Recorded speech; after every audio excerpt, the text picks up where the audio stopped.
Assalamualaikum warahmatullahi wabarakatuh. Bismillahirrahmanirrahim. Tabarakalladzi nazzalal furqana ala 'abdihi liyakuna lil 'alamina nadhira. Allahumma shalli wa sallim ala sayyidina Maulana Muhammadin wa ala alihi washabbihi asma'in amma ba'du. Ingkang sangat kula hormati, sangat kula takzimaken Kiai Haji Mustofa Bisri, sedanten keluarga Kiai Haji Yahya dan semua keluarga besar Bani Mbah Bisri Mustofa. Ingkang sangat kula hormati Profesor Dr. Al Habib Said Aqil Al Munawwar. Beliau adalah profesor ahli hadis juga sekaligus ahli tafsir yang sangat kita hormati, sedanten yang hadir kita hormati. Mari bersama-sama nikmati audisi ini. Jadi ini saya digambar Mbah Mus untuk audisi. Jadi saya lulus apa enggak ya enggak tahu. Tapi saya pastikan tadi kalau Profesor Said Aqil Al Munawwar fasih membaca Al-Quran, saya akan menjadi kompetitornya, akan fasih memaknai tafsir Quran. Karena saya sudah tidak mungkin bersaing di suara. Orang tahu semua kalau suara saya itu jelek. Mungkin Allah mau bagi-bagi rezeki. Jadi kalau saya suaranya bagus, nanti tidak diundang jadi mufassir, diundang jadi penyanyi hadroh. Jadi sudah itu saya nikmati saja. Begini, saya dari awal itu sudah saya perkirakan. Jadi kalau nasib saya baik, itu kalau kalian tidak paham itu akan ngomong gini, wah ilmunya Gus Bak tinggi sehingga kita tidak paham. Itu kalau nasib sedang baik. Kalau nasib saya buruk, itu minim artikulatif sehingga menjelaskannya bulat, itu pasti nggak pinter orangnya, menerangkan saja tidak mudah difahami. Tapi kalau nasib sedang baik, sampaiannya nggak paham malah muji ilmu saya yang tinggi, padahal kadang nggak memahamkan, memang rumusnya itu salah sehingga bulat. Tapi insya Allah nasib saya malam ini baik. Begini, saya dulu pernah berdoa berkali-kali sama Allah SWT bahwa saya ingin membaca Quran itu fasih fil makna. Fasih itu artinya jelas, runtutan logikanya jelas. Sehingga barokahnya fasih itu logika Quran atau logika yang dibangun Quran itu menjadi benar-benar logika yang diterima siapa saja, termasuk diterima oleh orang kafir. Kita tahu Umar itu masuk Islam sebelum mondok apa enggak pernah mondok? Sebelum mondok, enggak pernah beliau ngaji tafsir. Enggak pernah mondok. Tapi beliau dengar Quran itu paham. Karena logika yang diutarakan Quran itu logika sesuai fitrah salimah. Sesuai akal yang sehat. Saya di mana-mana cerita karena ini kebanggaan para mufassir. Ketika Jubair bin Mut'im bin Adi menceritakan bapaknya yaitu Mut'im bin Adi. Beliau adalah orang yang sangat pintar sekali sehingga didelegasikan oleh kafir Quraisy untuk jadi negosiator di Asra Badrin. Jadi perang Badar itu kan ada Asra Badrin, orang-orang kafir yang ditawar Islam. Kemudian orang ini diutus untuk jadi negosiator. Singkat cerita pas datang ke Madinah, pas Rasulullah SAW baca surat Wattur wa kitabim mastur fi raqim mansur sampai ayat am khuliqu min ghairi syai'in am humul khaliqun sampai ayat am khalaqus samawati wal ard. Di ayat itu Allah menceritakan kalau Tuhan-Tuhan yang kamu anggap Tuhan itu sebagai Tuhan, misalnya Lata, Uzza, Manat, enggak apa-apa kata Allah. Tapi kata Allah saya minta bukti prestasi mereka apa kalau sebagai Tuhan itu. Apakah pernah ikut menciptakan langit bumi? Atau kalau enggak bisa menciptakan urun kata Allah, urun semen sak-sak kata Allah, penting urun. Sehingga logika lalu terbangun, prestasinya apa? Tuhan-Tuhan yang kami tuhankan itu. Kata Allah, Qul ara'aytum ma tad'una min dunillah aruni madza khalaqu minal ardi am lahum syirkun fis samawati. Kalau mereka Tuhan, tunjukkan prestasinya ke saya, kata Allah. Apakah mereka terlibat dalam penciptaan langit dan bumi? Atau kalau nggak bisa menciptakan 100%, kata Allah setidaknya urun. Ya tadi urun semen, am lahum syirkun fis samawati. Syirkun maknanya urunan. Lalu ketuhanan berhala, Uzza dan sebagainya batal karena ayat ini. Orang kafir berpikir, wah ini tidak Tuhan karena nggak punya prestasi apa-apa. Lalu mereka secara ekstrim malah berpikir ateisme, tidak mengakui adanya Tuhan. Kalau nggak diakui adanya Tuhan, berarti alam raya ini dimulai dari ketiadaan. Logikanya berarti begini, hadhil maujudat khalaqahal adam. Langit yang karuan wujud, bumi yang karuan wujud, hewan-hewan yang karuan wujud, matahari, rembulan, lautan semuanya wujud. Kemudian semua maujudat ini dirumuskan khalaqahal adam, diciptakan oleh ketiadaan. Pertanyaannya adalah ma huwal junun asyaddu min hadza? Kegilaan apa yang lebih parah ketimbang ini? Karena sesuatu yang wujud dimulai dari sesuatu yang tidak wujud. Berarti sama dengan mengatakan hadhil maujudat khalaqahal adam. Semua yang enggak ada ini diciptakan oleh sesuatu yang enggak ada. Jadi semua yang ada diciptakan oleh sesuatu yang enggak ada. Maka Quran ketika ngendikan am khuliqu min ghairi syai'in. Apakah kalian semua atau mereka semua diciptakan min ghairi syai'in, min ghairi khaliqin maujudin. Saya ngecek di beberapa tafsir termasuk bukan kitab tafsir tapi maknanya sama seperti di Ihya. Masa alam raya seindah ini, seeksistensi ini, senyata ini kemudian diciptakan oleh sesuatu yang tidak ada. Mereka akhirnya mikir, ya harus diciptakan oleh sesuatu yang ada. Nah karena sesuatu yang ada ini posisi pencipta, maka harus berstatus super. Nah super ini oleh ulama dibahasakan wajibil wujud. Maka zat yang menciptakan ini namanya zat sing wajibil wujud. Lalu wajibil wujud ini oleh Islam disebut Allah Subhanahu wa ta'ala. Kayak apa fasihnya Quran bikin logika? Atau orang yang jadi Tuhan itu yang mengklaim sebagai Tuhan? Itu juga mungkin, yang penting mewujud. Siapa itu? Fir'aun. Fir'aun itu mengaku sebagai Tuhan. Dia sudah sah dari segi dia wujud. Namanya orang wujud punya eksistensi, mungkin berkreasi. Saya ulang lagi, namanya orang wujud punya eksistensi, tentu mungkin berkreasi. Tapi pertanyaannya begini, ketika Musa tanya, pertama ditanya Musa, lalu kamu kalau menyembah selain saya, nyembah siapa? Kata Musa, Rabbul Alamin. Siapa Rabbul Alamin? Rabbus samawati wal ardi, yang menuhani langit bumi. Terus kata Fir'aun, tidak jawab, manggil Haman. Haman, kamu kan arsitektur, coba ibnili sorhal ali abluhul asbab. Ya Haman ibnili sorhal ali abluhul asbab.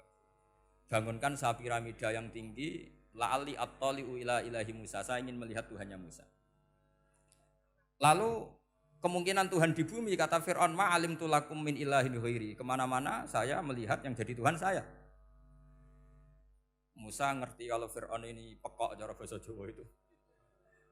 Itu menerangkan sifatnya Allah itu dengan sifat yang sederhana. Tapi justru dengan sederhana ini Fir'aun tidak bisa jawab.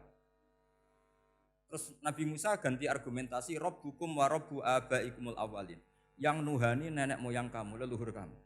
Itu terperangah, kagetnya bukan main Fir'aun. Karena para umatnya, para punggawanya lalu berpikir, kalau ini Tuhan berarti buyut-buyutnya enggak ada Tuhan. Kan Tuhannya datang terlambat. Makanya Pak Jokowi kalau dituduh PKI enggak terima. Saya ini lahir tahun berapa gitu. Pas ada PKI itu masih 4 tahun. Masa ada PKI balita? Ini enggak, ini ada Tuhan balita, Tuhan terlambat. Pertanyaannya adalah kalau Fir'aun itu Tuhan, lalu bapaknya, mbahnya, buyutnya Tuhannya siapa? Makanya ketika Allah disifati Nabi Musa, Rabbukum wa Rabbu abaikumul awalin. Yang nuhani nenek moyang kamu, itu kagetnya bukan main. Dan semenjak itu banyak punggawa Fir'aun yang iman. Ini yang akhirnya nanti jadi waqala rajulun mu'minum min ali fir'auna yaktumu imana. Atau yang menjadi ayat wajaa rajulun min aqsal madinati yas'a. Kenapa mereka menjadi iman? Karena logika Fir'aun Tuhan itu gugur, runtuh. Bisori khil hujjah, dengan logika yang sangat transparan. Jadi ini perlu belajar tauhid. Jadi kalau sampean sudah kalah suara, jangan kalah logika. Kalau sudah kalah suara, kalah logika, jangan kalah tinggal mendengar saja kok tidak paham bangkune gitu. Jadi ini sering saya utarakan. Makanya banyak ulama mengatakan fasihu ibaratil Quran itu bukan sekedar notnya atau sajaknya kalau boleh dibilang saja. Tapi karena runtutan cara berpikirnya. Maka kelihatan sekali di tema-tema Quran. Ketika nyifati Allah Rabbus samawati wal ardi tidak mengalahkan Fir'aun, justru dengan sifat yang ringan Rabbukum wa Rabbu abaikumul awalin bisa mengalahkan Fir'aun. Nah, kenapa sekarang orang tidak fasih baca Quran? Karena tadi perangkat itu tidak cukup. Saya berkali-kali matur, juga sering matur Mbah Mus. Saya itu masih belajar Al-Ibris, Mbah Misbah, Marbawi, semua khazanah tafsir, baik yang bahasa Jawa, bahasa Melayu itu masih saya pelajari. Termasuk saya pelajari lughatnya. Mulai lughat yang setengah benar sampai macam-macam. Saya tadi matur sama Profesor Said Aqil Al-Munawwar. Memang bacanya harus urut Said Aqil Al-Munawwar.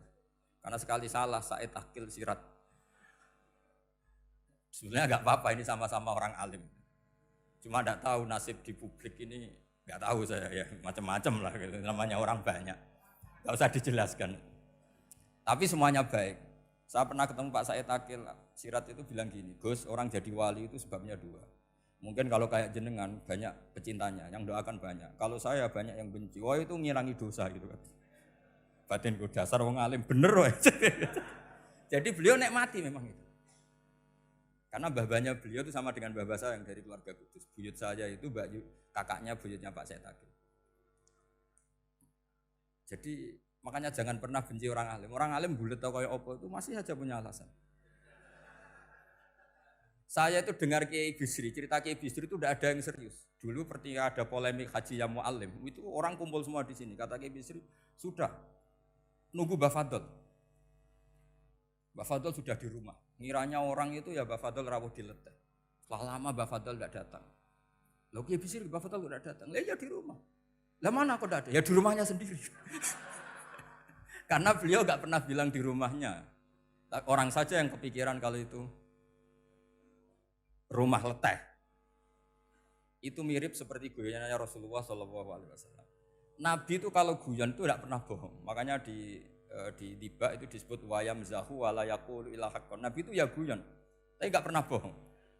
Yang bohong kan khayal kamu. Masyhur itu ada orang sepuh sowan Nabi. Di kitab saya itu perempuan, tapi di beberapa kitab lelaki. Saya tidak tahu pastinya berapa. Biasanya ahli hadis mentahmilkan ta'addudul qissaten atau ta'addudul waqi'aten. Oke, kita bayangkan itu perempuan. Ya Rasulullah, saya ini tergesa-gesa, nanti takut kemalaman. Ini orang sepuh. Jadi jangan kamu bayangkan Nabi suwani wong ayu nom nanti jadi hoax. Orang sepuh. Oh, di sini aja, enggak usah tergesa-gesa pulang kata Rasul. Nah, nanti gimana? Saya jalan kaki ya Rasulullah sampai kampung saya itu nanti malam. Kata Nabi, la ahmilan naki alab hinako. Santai saja, nanti tak pinjemin anaknya unta. Kata perempuan tadi, ma fa'altu bibni nako. Apa yang bisa saya lakukan dengan anaknya unta? Sudah, tenang saja kata Nabi. Setelah mau pulang, disiapkan unta, ya unta tua, unta layak dinaikin. Ya Rasulullah, ini kok unta tua? Katanya anaknya unta. Nabi dengan santai, oh masih tua ya anak unta. Jadi itu menafsirkan anaknya unta cilik itu kan pikirannya kamu kan. Sebetulnya anak unta itu ya tua pun anak unta. Maka saya itu yang termasuk bangga. Nasib saya nanti insya Allah kayak Gus Mus, kayak Gus Dur. Sampai tua dipanggil Gus. Tapi saya niatnya lebih buruk. Supaya nanti kalau saya salah pantas ngijek Gus. Tapi dalam kompetisi kadang Gus itu kalah. Itu dulu di Pondok Sarang itu kalau ke WC itu antri. Itu yang di WC didodok. Supaya cepat keluar. Ayo cepat keluar, saya Gus. Dikira teror Gus itu yang di WC menjadi takut. Yang dalam WC gak kalah, saya malah kiai. Iya. Jadi memang kacau, kalau sudah logika itu kacau. Tapi di Ihya kitab yang populer dikaji di pesantren, itu ada babnya. Qadiyat itu pengarang tentang betapa wajibnya takzim sama Rasulullah. Tapi punya bab mizahun Nabi, guyonan-guyonannya Kanjeng. Cuma Nabi seninya tadi, wala yaqulu illa haqqan. Meskipun guyon itu enggak pernah bohong, itu butuh seni itu. Bohong apa guyon tapi tidak pernah bohong. Tapi umatnya ada saja yang pernah niru, ya termasuk Ki Bisri tadi. Sudah nunggu Mbah Fadl, sudah di dalam. Ketika ditunggu ternyata ya dalamnya Mbah Fadl sendiri, bukan di dalam apa? Ada seorang raja yang gemar kawin karena orang Arab gemar kawin. Itu setiap ada perempuan cantik ingin dinikah. Nikah itu masih baik, jadi sama ndak usah anti. Soal kamu dengki sama orang poligami itu ya hasut gitu. Yang layak biar poligami, asal ada yang mau dan siap-siap ada tambah satu, hilang satu. Biasanya kan gitu. Singkat cerita dia itu cinta sama seorang perempuan. Nah perempuan itu ditanya-tanyakan sama pemuda situ ajudan dia. Gimana saya boleh nikahi itu? Jawabannya tadi kaifa tankihuha wa qad ra'aitu qabbalaha rajul. Kok kamu nikahi gimana? Saya pernah melihat dia itu dicium seorang lelaki. Kamu itu seorang raja, masa nikahi perempuan yang pernah dicium seorang lelaki? Wah itu miso-miso raja. Udah enggak. Saya ini raja muslim soleh, masa nikahi orang yang pernah dicium lelaki? Suatu saat si pemuda ini menikahi perempuan itu. Mangkelnya bukan main, karena dia saingan sama raja, gak mungkin menang. Satu-satunya menang itu bikin hoax tadi itu. Ini cerita ini di Ithaf, di sarahnya Ihya. Kamu kira ini di cerita Alfu Yaumin wa Lailatin Abu Nawas, enggak, ini cerita di Ithaf. Kitab yang sangat sakral karena sarahnya apa? Ihya. Setelah nikah, maki-maki raja. Orang tidak punya harga diri, perempuan pernah dicium orang kok dinikahi. Tadri mandalikar rojul, kamu tahu siapa lelaki itu? Gua abuha, itu bapaknya. Oh terrajan wasem, enggak ngerti gue gitu. Jadi apa? Kiai-kiai dulu itu rileks. Sehingga saya datang ke sini ketika diminta sama Mbah Mus. Sebenarnya enggak diminta, diperintahkan. Karena pasti pakai agak-agak otoriter gitu. Karena di atas kita, jauh di atas kita. Mbah Mun guru saja manggil beliau Lek. Karena kita tahu Mbah Mus punya ibu, ibunya itu binti Khalil Harun. Mbah Khalil itu, saya punya manakibnya banyak tentang Mbah Khalil Harun. Jadi beliau itu adiknya Umar Harun. Mbah Umar Harun itu dulu alim-alimnya Ki Sarang, setelah Mbah Ghazali itu Mbah Umar Harun. Termasuk Mbah Khalil Harun yang ngaji sama kakaknya Umar Harun. Setelah beliau alim alama, singkat cerita setelah menyelesaikan pendidikan, pindah ke Kasingan itu dibawain santri oleh kakaknya namanya Umar Harun. Nah Mbah Harun itu punya istri namanya Mbah Sinto, itu saudaranya Mbah Ghazali. Makanya Mbah Mun manggil Mbah Mus itu Lek, karena Mbah Mun ke Mbah Ghazali itu Mbah Mun Nyai Mahmudah binti Ahmad.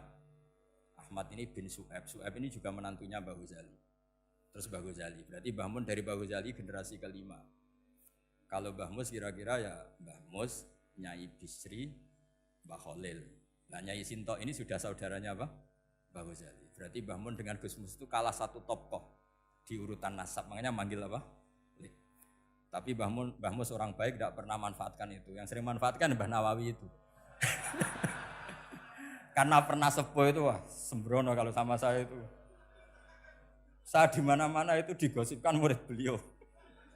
Ya saya ikhlas saja, itu satu-satunya harga diri Mbah Nawawi, ya saya ikhlas. Saya ikhlas-ikhlasnya. Jadi karena memang saya manggil beliau juga memang pernah nyembah.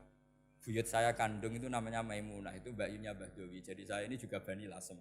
Buyut saya kandung namanya Maimunah, istrinya Mbah Umar, Umar bin Arabi. Melahirkan mbah saya sampai ibu saya sampai saya. Saya teruskan. Jadi cobalah Quran itu dibaca secara fasih. Kalau ingin baca fasih caranya gimana? Kamu harus belajar balaghah, belajar lisanul Arab, belajar mantek, belajar logika. Kalau logika itu tidak sampai, cari muhalnya. Ini fatwanya Said Robdon Al-Buti, juga fatwanya semua ulama usul fikih. Saya ulang lagi ya, kalau logika kamu nggak paham, cari sisi muhalnya. Saya ulang lagi, cari sisi muhalnya. Misalnya kamu angan-angan tentang Allah nggak dok. Sedurunge Allah itu sapa? Misalnya kamu angan-angan gitu. Sama agama tentu itu dilarang, tapi orang filsafat tetap saja nyari itu. Lalu hentikan pencarian itu, yaitu tadi katakan saja hadhil maujudat yastakhilu ayyakhluqahal adam. Sesuatu yang maujud tentu enggak mungkin disebabkan oleh sesuatu yang tidak ada. Fa innal adama la yu'athiru aslan wala yakhluqu aslan. Namanya sesuatu yang enggak ada pasti tidak berstatus pencipta. Namanya saja enggak ada. Akhirnya la buddha min ayyasbiqa hadzal alam maujudun. Maka alam ini harus didahului sesuatu yang maujud. Lah maujud ini yang oleh Islam disebut Allah Subhanahu wa taala. Sudah selesai di sini. Tinggal delok TV, tinggal ngopi, turu sampai setannya setruk karena nunggu mau bikin was-was itu lagi. Loh saya itu termasuk kiai paling sering lihat sinetron. Kadang ya lihat Mak Lampir itu sering terjadi. Sampai istri saya itu protes, Gus, dengan kata orang banyak orang alim kok senengane delok Mak Lampir. Karena setan mau menggoda saya tentang berpikir Allah. Jadi dia ngenteni. Iku malah mikir Mak Lampir gitu. Setelah lihat Mak Lampir biasanya saya itu lapar, terus makan. Habis makan tidur. Setannya masih nunggu mau was-was. Ternyata saya habis bangun ngopi lagi. Kadang lihat berita orang ditangkap KPK, macam-macam. Ini penting saya utarakan supaya setan itu tidak menang. Jadi ciri utama setan itu kata Rasulullah SAW, setan ini goda umatku, hadhil jibal khalaqaha Allah, hadhil ardo khalaqaha Allah, hadhil bihar khalaqaha Allah, faman khalaqaha Allah. Itu makanya banyak orang jurusan filsafat keblinger karena tanya Allah itu siapa. Kata Rasulullah, jika sampai ini maka kamu harus berhenti. Loh, berhenti tanpa dialihkan ke yang lain kan susah. Tinggal aja lihat dulu sinetron. Ya paling gampang ya Mak Lampir, kan ada takut-takutnya sedikit. Karena kalau lihat sinetron anak-anak milenial itu kalau ada artis cantik sampai nangis. Karena istri kamu tidak seperti itu. Jadi ini trik ya. Trik supaya melihat TV tapi tidak nyesal. Makanya saya milihnya Angling Darmo, Mak Lampir. Ya saya nggak mikir maknanya, butuhnya setan bin mangkol itu. Karena ngenteni saya mikir itu, ternyata tidak mikir itu lagi. Jadi makom saya itu beda, sama-sama lihat sinetron. Mungkin saya jadi wali karena lihat sinetron. Mungkin ya. Makanya banyak wali itu nggak bisa diduga. Banyak orang jadi wali itu justru karena makan. Justru karena melakukan hal-hal yang cara orang banyak itu salah. Itu Abu Yazid Al-Bustami itu pernah tanya sama Allah. Kak Haman nggak usah bayangkan caranya tanya gimana. Enggak wali ya enggak tok. Sudah enggak usah tanya itu. Tanya gini, ya Allah, orang sesregep saya dalam ibadah sedekat ini sama jenengan. Lalu saingan saya dekat jenengan masuk surga itu siapa? Sama Allah ditunjukkan orang yang tidur, itu tidur yang. Ya teman kamu yang tidur di kamar.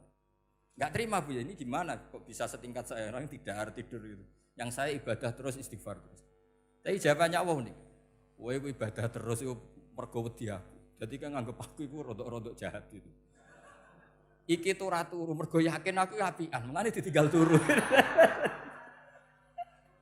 Jadi sampean jangan tiru makom saya ketika tidur. Itu punya kelas khusus.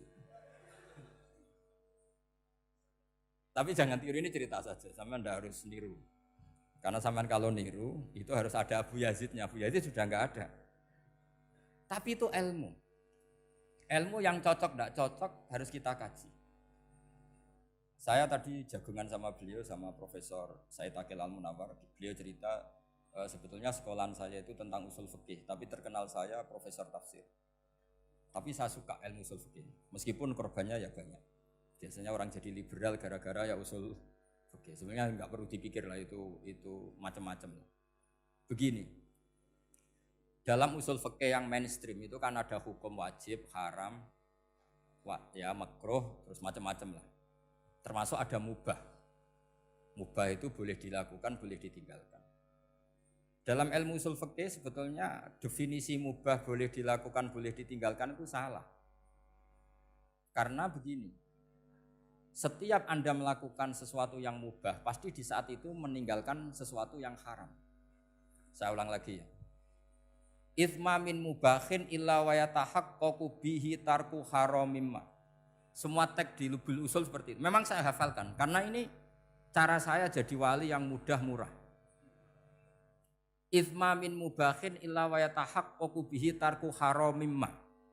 Fayatahaqqaqu bisukun tarkul qatli wa bisukut tarkul qadzaf. Terus beliau membuat sekian contoh.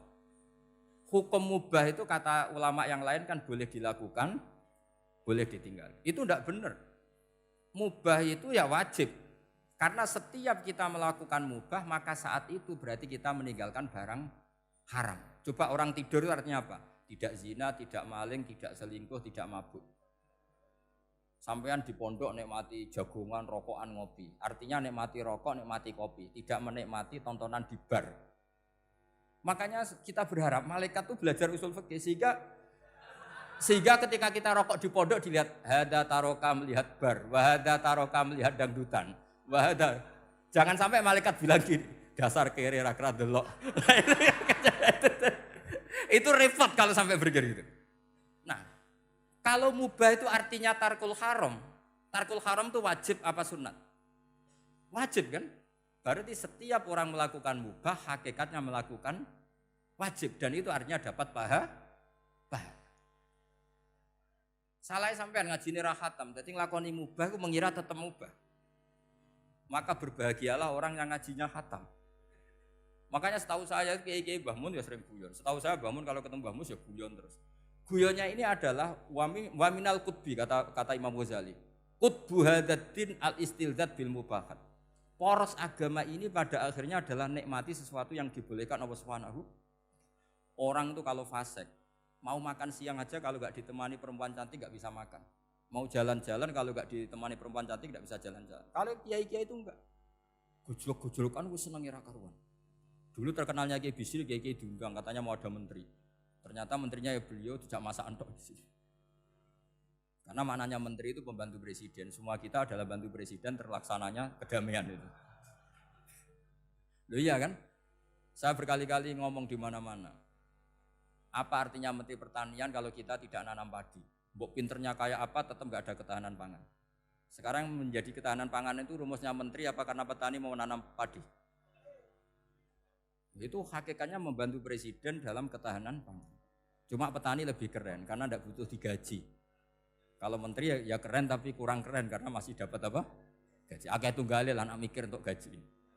Nah petani enggak mikir enggak dapat gaji. Oh itu keren. Selalu rakyat lebih keren dibanding pejabatnya. Memang gitu aturannya begitu. Aturannya begitu. Kamu saja yang kurang syukur. Jadi rakyat tuh gremeng. Enak jadi menteri. Ya sudah itu hak kamu. Tapi saya enggak berpikir seperti itu. Maka saya ulang lagi ya. Kenapa saya ngomong seperti ini? Supaya tadi saya sudah bilang, saya sudah enggak menang dalam suara, harus menang dalam logika. Karena ini audisi, ini audisi. Di kabar Mbah Mus, nanti yang menang siapa enggak tahu. Tadi Pak Muat, sekarang saya, kemarin Gus Zobur enggak tahu saya, nanti masuk nominasi apa enggak tahu. Begini, kalau artinya fi'lul mubah itu tarkul haram, saya ulang lagi. Kalau fi'lul mubah itu artinya tarkul, maka mubah ini spesial sespesialnya. Sehingga Allah kadang ngendikan sederhana sekali. Wa min ayatihi manamukum billaili wan nahar. Termasuk ayatnya Allah adalah kamu ditakdir tidur malam hari maupun siang hari. Kalau kamu enggak malam hari, subuh hari, pagi hari, siang hari. Kenapa dihitung wa min ayatihi? Sekarang kalau ada pakar medis, pakar kesehatan bilang, ini kalau kurang istirahat mati, kalau kurang istirahat jantungan. Berarti tidur adalah menghilangkan penyakit jantung. Obat paling mandi dengan orang rutin tidurnya itu masih mandi orang rutin tidur. Kamu beli obat harganya 1 miliar tapi gak pernah tidur 3 hari, tetap taqabbalallahu minna minkum taqabbal ya karim. Maka yang penting itu obatnya apa tidurnya? Tidurnya yang dibantu obat. Tapi kalau obat tok gak dibantu tidur, masih sakit. Berarti penting mana tidur sama obat? Karena penting tidur wa min ayatihi. Orang kayak sampean sering delok YouTube, delok gambar macam-macam. Barokah mana dengan tidur? Wong nak melek mripate delok macam-macam. Barokah tidur. Jadi tidur adalah perlawanan terhadap keinginan melakukan haraman. Ya, saya ulang lagi, tidur itu adalah perlawanan terhadap keinginan melakukan keharaman. Jadi kalau mau tidur nyati gini, ya Allah, siap tidak berangan-angan tentang maksiat terus tidur. Itu wa min ayatihi. Jangan kok gak di duit terus ngombe sing akeh ben iso ngantuk. Wah ini tidur yang untuk melawan kemiskinan. Supaya lupa utangnya tidur, lupa kasusnya itu udah akan jadi wali yang seperti itu. Kalau jadi wali tak gugat itu. Nah, sehingga karena mubah itu tarkul haram, Allah itu sering menghitung ibadah yang super itu halal mubah. Misalnya Allah ngendikan kulu washrobu, kamu harus makan. Sekarang gini, jaga kesehatan itu wajib enggak? Wajib. Kalau saya tidak sehat tidak bisa ngaji di sini. Apalagi Mbah Mus kalau nggak sehat ditunggu orang se-Indonesia fatwanya. Dan di antara cara sehat kamu harus makan. Kalau nggak makan sakit. Lalu makan dengan posisi menyehatkan orang yang bisa fatwa, bisa mulang, bisa macam-macam. Posisi ini super apa tidak super? Super. Maka Allah kadang sederhana ngendikan ibadah itu kulu wasrobu jom kowe yo mangan yo. Tapi ayat ini menjadi tidak hebat kalau dibaca orang tidak pernah ngaji, nggak pernah ngaji usul fikih. Pangeran piye to? Dirimo ngongkon mangan kowe dikongkokno kulu. Wis ora usah ngono ya wis mangan. Rusak Quran kena makna niku rusak. Kamu tahu superiornya ayat kulu wasrobu kalau belajar fa inna fi'lal mubah berarti tarkul haram karena saat melakukan mubah artinya tarkul haram. Dan tarkul haram itu penting. Sekarang gini, merusak diri sendiri haram apa enggak? Haram. Untuk supaya tidak rusak kamu harus makan. Berarti makan wajib apa sunat? Wajib.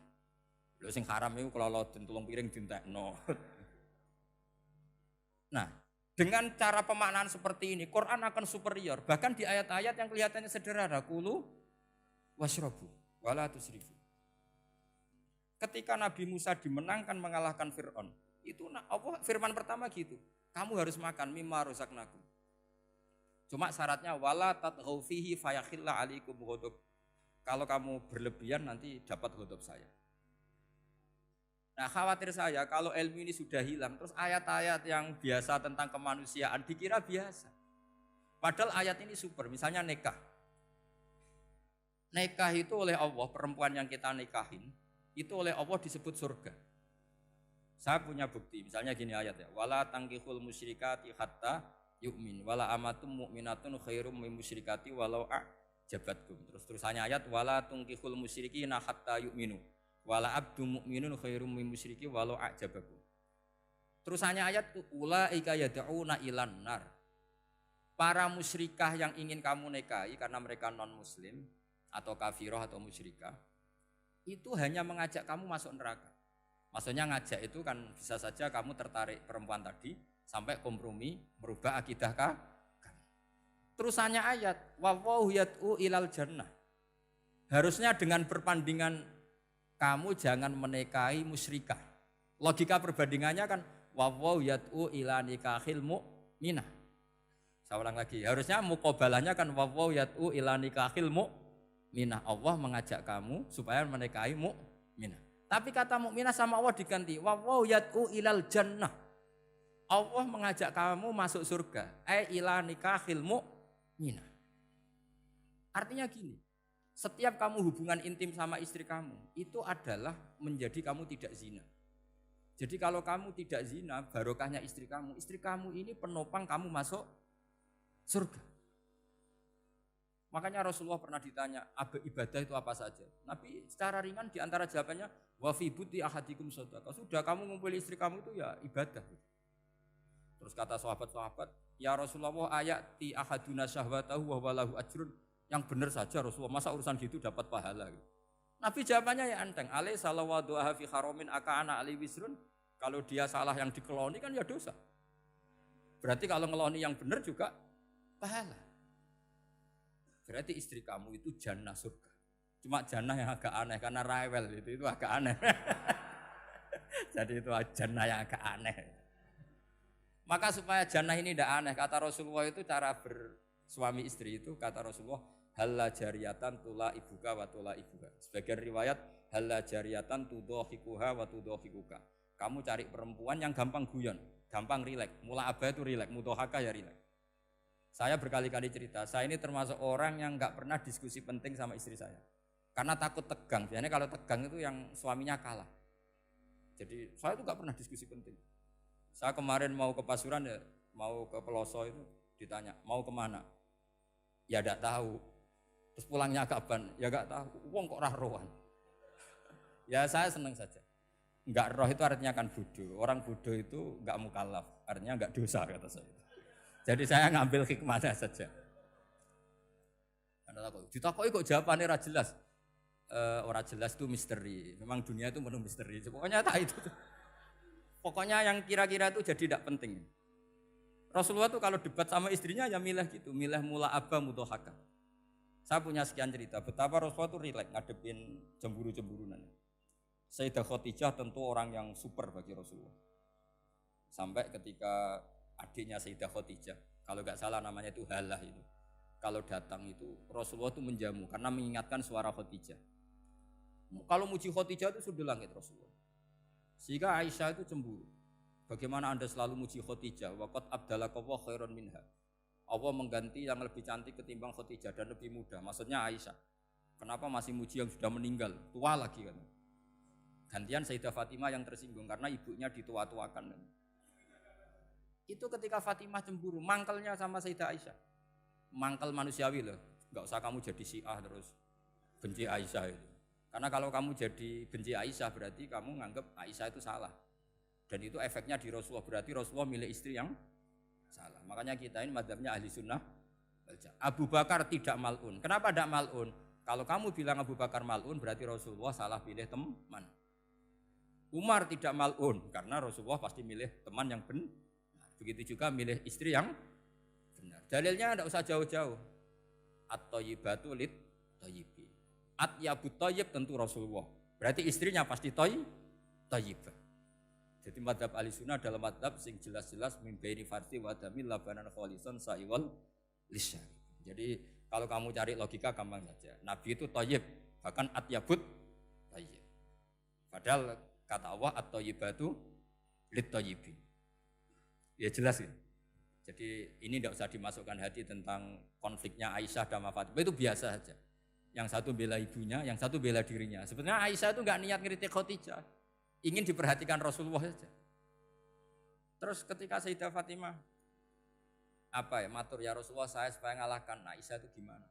Karena ibu saya sudah meninggal ya memang cantik dia, muda dia. Dan tahu betul orang kalau Nabi itu sangat mencintai Aisyah.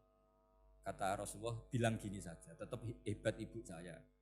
Karena ibu saya dapat Rasulullah rondo untuk Joko. Kowe ayu kaya apa iku untuk dudo.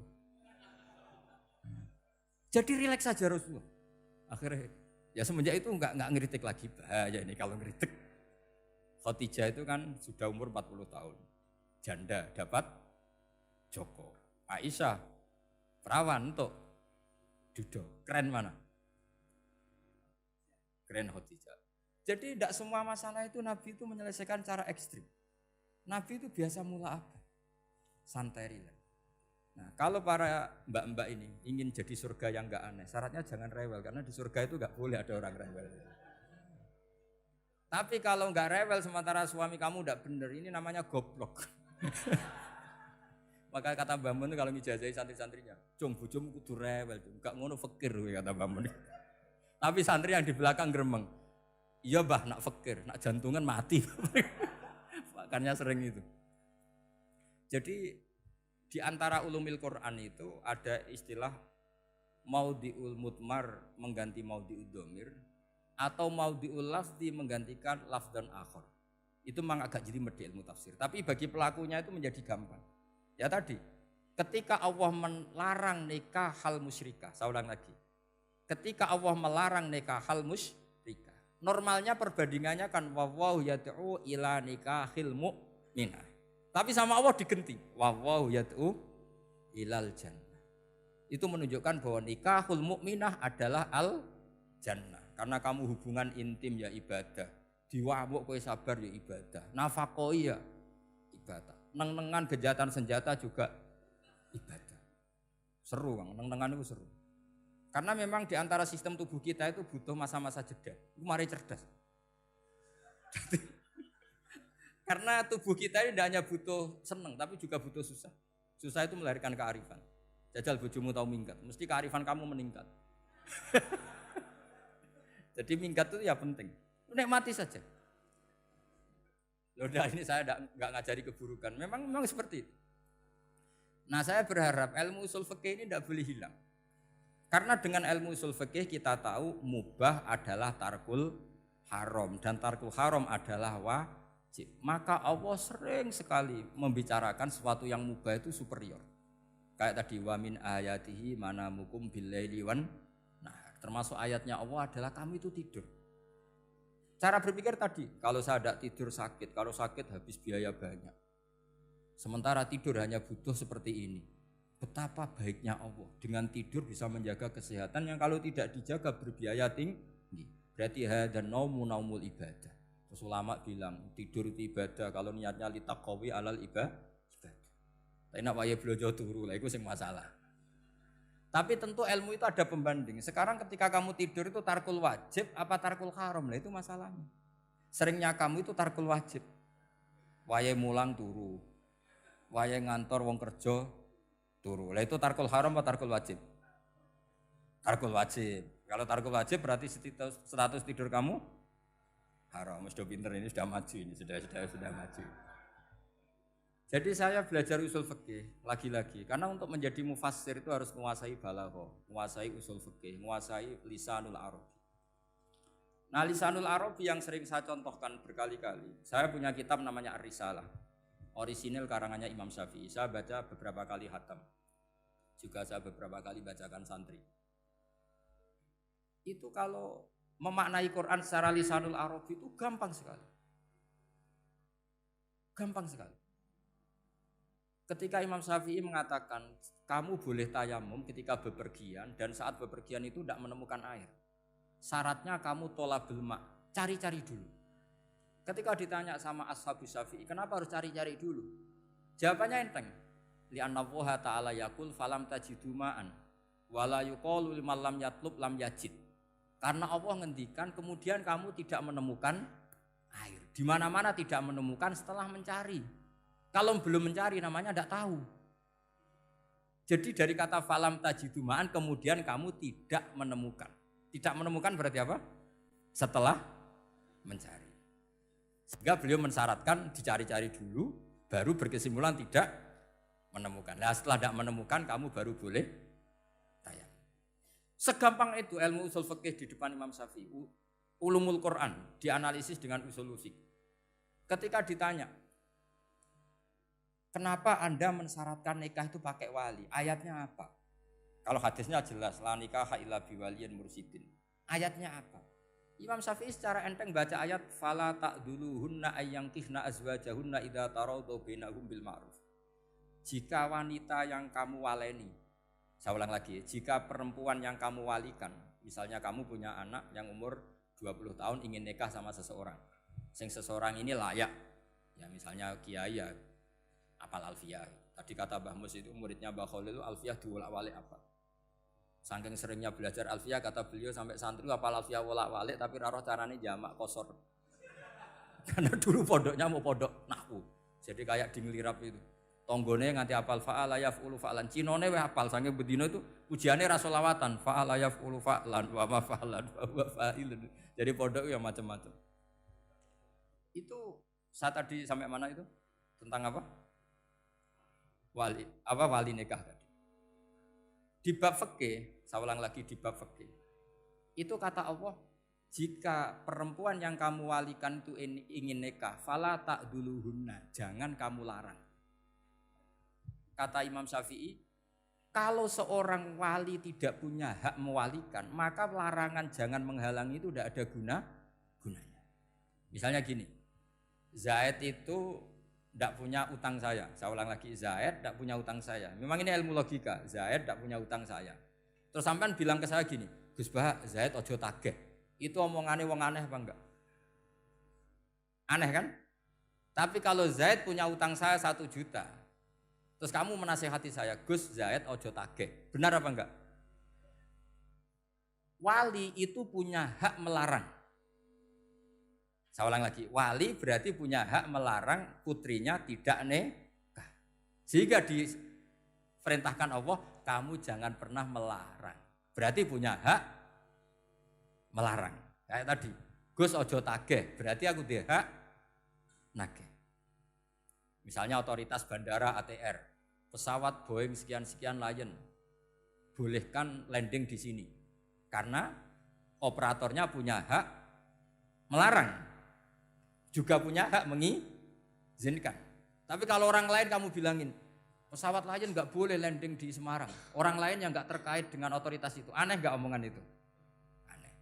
Kalau wali dilarang menghalangi perempuan ingin nikah harus memberi izin maksudnya, maka berarti wali punya hak menikahkan. Paham yang saya maksud? Makanya Imam Syafi'i mensyaratkan seorang perempuan yang nikah harus pakai wali. Jadi segampang itu. Kitab Ar-Risalah menerangkan ulumul Quran. Dan dalam banyak hal ulama dulu itu, makanya saya tadi berjanji, karena Quran itu bisa kamu baca fase, kamu dengerin suara enak ya enak, kamu dengerin logika yang enak ya enak. Jangan sampai kamu udah dua-duanya. Suaranya sudah ada enak, logikanya tidak enak, itu kacau namanya. Ketika Imam Syafi'i ditanya, bagaimana hukumnya uzubah? Uzubah itu enggak nikah. Padahal ada hadis, faman rohiba an sunnati falesa. Kata Imam Syafi'i, ya enggak apa-apa. Kenapa? Fa inna wa ta'ala dzakara 'abdan sholihan wa qala wa sayyida wa hasura wa nabiyya minas sholihin. Allah menyebut nabi yang soleh, dan di antara nabi yang soleh itu ada yang berstatus hasur. Hasur itu tidak ada keinginan sama perempuan, akhirnya tidak nikah. Berarti tidak nikah itu boleh karena ada nabi yang tidak nikah. Segampang itu dulu. Saya punya kitab, saya ini baru gencar-gencarnya kampanye kitab Syajaratul Ma'arif. Karena memang kitab itu bagus, menurut saya simpel dalam memahami Quran. Jadi anggap saja ini bentuk penghormatan saya sama Ki Bisri yang sudah mengkhidmai, mengenalkan ulumul Quran lewat tafsir Al-Ibris. Yang Ki Misbah punya tafsir Al-Iqlin. Memang dua beliau itu kalau yang satu ngarang terjemah Alfiyah, yang satu yang ngarang satu. Ini dua kutub yang berbeda, yang satu sangat rileks, yang satu sangat seperti itu. Nggak usah diterjemah nanti jadi repot. Itu ulumul Quran yang ditulis Syajaratul Ma'arif itu gampang sekali. Misalnya begini, beliau bikin judul Babun Nafil Ibad Bikullil Bilad. Bab seseorang harus manfaat kapan saja dia berada. Itu terus beliau qala ta'ala wa ja'alani mubarakan ainama kuntu. Ciri utama para nabi itu ngendikan wa ja'alani mubarakan ainama kuntu. Saya dijadikan di mana-mana itu berkah. Jadi seseorang hidup harus di mana-mana manfaat. Terus ketika beliau ngendikan babun la yutrakul haqqu li ajril batil, bahwa kebenaran tidak boleh ditinggalkan hanya karena ada banyak kebatilan. Beliau terus ngendikan inna sofal marwata min sya'airillah faman hajjal baita wa atamara fala junaha alai ayat tawafa bihim. Jadi di Sofa itu ada berhala namanya Isaf, di Marwah ada berhala namanya Nailah, atau sebaliknya pokoknya Isaf dan Nailah. Terus sahabat kalau mau sa'i itu merasa dosa karena harus melewati berhala-berhala itu. Sehingga mereka tanya, ya Rasulullah, saya ini tetap tawaf enggak? Padahal di tempat-tempat itu ada berhala. Terus kata Allah, tetap tawaf. Nah, tetap tawaf ini artinya apa? Melakukan barang hak meskipun di situ banyak kebatilan. Itu manhajnya para orang-orang alim kita.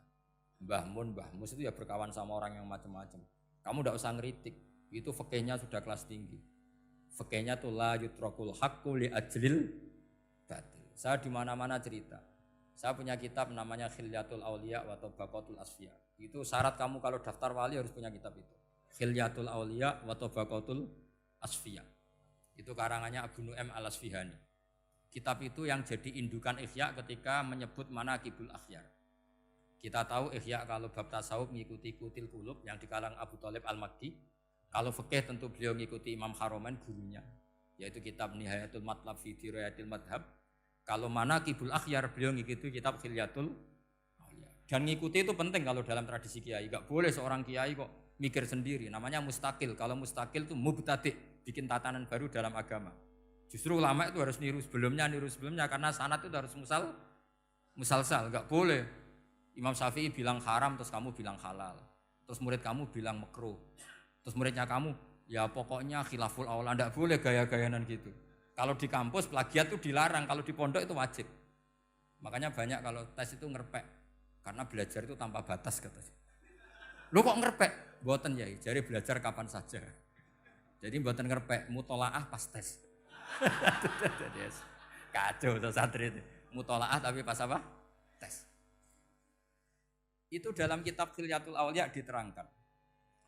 Uniknya rawinya itu siapa? Sufyan bin Uyainah, orang yang sangat khusyuk, gurunya Imam Syafi'i. Kita tahu Imam Syafi'i punya guru zaman di Mekah itu namanya Muslim bin Khalid Az-Zanji. Dalam hadis ngikuti Sufyan As-Sawri sama Ibnu Uyainah. Tapi beliau intisabnya lebih ke Imam Malik ketika ngaji apa? Muwatta. Terus beliau punya guru usul fikih namanya Muhammad bin Hasan Asy-Syaibani. Itu Sufyan bin Uyainah dalam kitab itu diceritakan. Pernah suatu saat Isa sama Yahya. Ini supaya saya tahu fikihnya Mbah Mun, fikihnya Mbah Mus. Isa sama Yahya itu satu nabi yang sama-sama muda, yang satu angkatan. Saya berkali-kali cerita, nabi yang satu angkatan itu ada 3.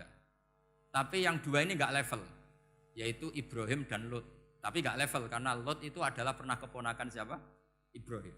Musa dan Harun, tapi Harun itu enggak levelnya Musa karena dia jadi nabi berdasar proposal Nabi Musa. Jadi Nabi Musa itu alsak, agak pelak. Sehingga beliau kalau menjelaskan kesulitan, terus pakai jubir. Makanya kemarin-kemarin itu ada wali yang kalau ngomong pakai apa? Jubir. Akhirnya Nabi Musa ngendikan apa? Waj'alli waziran min ahli Haruna akhi usdud bihi azri wa asyrikhu fi amri. Ya Allah, saya ini lisannya agak pati fasih. Tolong Harun sing huwa afsahu minni lisanan. Yang lisannya lebih fasih tolong jadikan nabi. Sama Allah dituruti, Harun jadi apa? Nabi. Tapi yang dapat wahyu Musa, jadi dia hanya jubir. Makanya seangkatan tapi tidak level. Yang seangkatan level itu hanya Yahya dan Isa. Nabi Isa kita tahu berstatus wa yukallimun nasa fil mahdi wa kahla. Jadi mulai kecil sudah pinter. Nabi Yahya ya enggak kalah keren. Ya Yahya khudil kitab bi quwwah wa atainal hukma sabiyah. Ketika kecil sudah pinter. Jadi ini rivalitas dalam ilmu. Makanya khilaf itu penting. Jangan gontok-gontokan, berarti ora tau ngaji. Khilaf itu penting. Nabi Yahya itu kalau jalan-jalan sampai Nabi Isa, itu yang Nabi Yahya mesti tanya, aina khiyarun nas, rumahnya orang baik mana? Saya mau nginep di situ. Mesti tanya gitu kalau di satu perkampungan yang beliau-beliau sedang jalan-jalan. Tapi kalau Nabi Isa tanyanya aneh, aina syirarun nas, wong sing elek-elek manggone nang ndi? Akhirnya ini kan terjadi debat, tapi karena sama nabinya ya enggak debat kusir terus, kubu-kubunan kosong berapa sama kosong berapa, enggak, ini sama. Ya sama-sama kosong-kosong, sama-sama orang ikhlas itu kosong-kosong. Sama lama terus debat kecil. Kenapa kamu tanya aina khiyarun nas? Mana orang-orang baik? Jawabnya Nabi Yahya, ya kumpul orang baik itu enak, nyaman, teduh, enak lah. Nah kamu kenapa kok tanya mau nginep di aina syirarun nas? Ana nabiyun, ana tobibun, udawil mardo. Saya ini dokter, nabi itu dokter. Di mana-mana dokternya menunjukkan yang sakit. Kalau Anda peneliti penyakit, cari daerah yang banyak endemik penyakit apa yang daerah sehat? Daerah yang kena endemik penyakit. Tapi problemnya Anda sendiri berpenyakit dan kalau ke situ tambah nemen. Ya sama, kalau kamu kira-kira tidak kuat ya jangan kumpul orang yang seperti itu. Kamu tidak kuat kan, malah katut. Tapi fikih-fikih kiai-kiai kita, guru-guru kita, berteman orang macam-macam tenang saja. Karena mereka kekuatan kesalehannya sudah absolut, sudah kuat sekali. Ya tentu bi'aunillah wa bitaufiqih. Sehingga kamu tidak usah meki para guru-guru kita. Saya pernah didhawuhi Mbah Mun. Ya Jong ya aku wis ketemu Megawati. Piye-piye Indonesia kudu damai. Engko nak tukaran yo repot. Jane yo piye aku yo kiai. Artinya beliau harus ketemu karena untuk supaya Indonesia itu damai. Beliau anggap saja makili religius, Bu Mega makili apa? Nasional. Dan Indonesia damai itu kalau ada kerjasama antara kaum nasionalis dan kaum apa? Religi. Jadi yang namanya damai itu penting sekali. Sampai Rasulullah itu pernah berdamai sama orang yang jelas-jelas kafir. Apalagi Indonesia belum sampai seperti itu. Yaitu kita tahu dalam Sulhul Hudaybiyah, Nabi berakad damai sama Suhail bin Amr. Padahal kafir. Nah, kalau kamu Qur'annya sudah seperti itu, maka Qur'an itu punya kekuatan yang luar biasa. Ketika Sayyidina Ali konflik sama Sayyidina Muawiyah, itu dirumuskan kita berdamai. Setelah kita berdamai, terus ada pertanyaan begini. Lalu orang yang sedang konflik itu nak ketemu raine, roh raine wis ra seneng. Ning dinggon jenenge konflik ketemu raine wis ra seneng. Oke, kita pakai mediator, kata Sayyidina Ali. Akhirnya Sayyidina Ali pakai mediator, Muawiyah pakai mediator. Terus orang Khawarij bilang, dalilnya apa mediator itu? Enggak ada Qur'annya. Itu orang Khawarij. Sama enggak usah tanya kalau orang sekarang yang apa Gus? Wah itu mari fitnah, itu provokator berarti tanya gitu. Singkat cerita terus Sayyidina Ali itu agak marah. Karena beliau terbentuk oleh Quran. Itu spontan Sayyidina Ali baca ayat wa in khiftum shiqaqa bainihima fab'atsu hakaman min ahli wa hakaman min ahliya. Jika suami istri menghadapi konflik, di mana-mana konflik roh raine kan gak seneng. Maka yang keluarga lelaki kirim mediator, yang keluarga perempuan kirim. Terus dari Sayyidina Ali, wa ummatu Muhammad a'dhamu min amri rajulin wa imra'atin. Umatnya Muhammad lebih serius ketimbang urusan lelaki dan perempuan. Wong suami istri saja kalau konflik butuh mediator, apalagi hadhil ummah. Segampang itu mereka istidlal. Jadi mediator dalilnya mana ya? Dalilnya wa in khiftum shiqaqa bainihima fab'atsu hakaman min ahli wa hakaman min ahli. Dulu Quran itu seperti itu. Nah sekarang problemnya Quran itu tidak dikaji seperti itu sehingga fasihul ibarat atau fasihul akli atau balaghatut ta'aqqul itu enggak ada. Makanya saya ini pengagum kitab Ibnu Hajar al-Asqalani yang nyari Bukhari. Kata Ibnu Hajar al-Asqalani termasuk mukjizatnya Quran adalah al-iltizat al-aqli. Akal itu menjadi nyaman. Itu uniknya yang dicontohkan seperti ngaji saya malam ini. Misalnya Allah ngendikan am khuliqu min ghairi syai'in, yang namanya maujudat tentu diciptakan sesuatu yang maujud. Karena akal akan tersiksa ketika dicekoki gini. Hadhil maujudat khalaqahal adam. Tersiksa enggak akal kamu sebagai orang waras dicekoki pikiran hadhil maujudat khalaqahal adam. Ini maujudat disebabkan oleh ketiadaan. Mesti kowe ra iso turu. Barang rono kok iso gawe iku piye? Nah ini yang dimaksud dalam ilmu tasawuf ala bi dzikrillah tatmainnul qulub. Jadi cara tenangnya hati itu macam-macam. Nak wong toreko wis wong kon wiridan. Nak koyo kula rada ahli akal, wis meneng. Alhamdulillah di pangeran sing wujud. Berarti hadil maujudat khalaqahal maujud. Berhubung maujud ini pencipta berstatus super. Super itu dalam agama disebut wajibul wujud atau musabbibul asbab atau kausa primamboh lah sauni-uni. Sing penting iku ora hadil maujudat khalaqahal adam. Makanya kata beliau Nabi itu bukan sekedar jamal suratan, ganteng secara perawakan, secara fisik enggak, tapi juga Nabi punya jamalul akal. Akalnya itu nyaman. Yaitu kita disuruh iman dengan sesuatu yang memang kita nyaman. Seperti kita disuruh iman bahwa alam ini diciptakan oleh Allah, oleh al-mawjud yang super. Kan terus nyaman. Coba kalau kamu diajarin Islam, alam ini yakini yang menciptakan adalah ketiadaan. Oh kamu kuliah sampai profesor sampai dokter pusing, ini ajaran apa? Sesuatu yang tidak ada menyebabkan sesuatu yang ada. Yaitu namanya termasuk ajaran ini indah karena ada al-iltizat al-akli. Kenyamanan apa? Berpikir karena terus nyaman. Ya saya kira demikian, ini audisinya selesai. Assalamualaikum warahmatullahi wabarakatuh.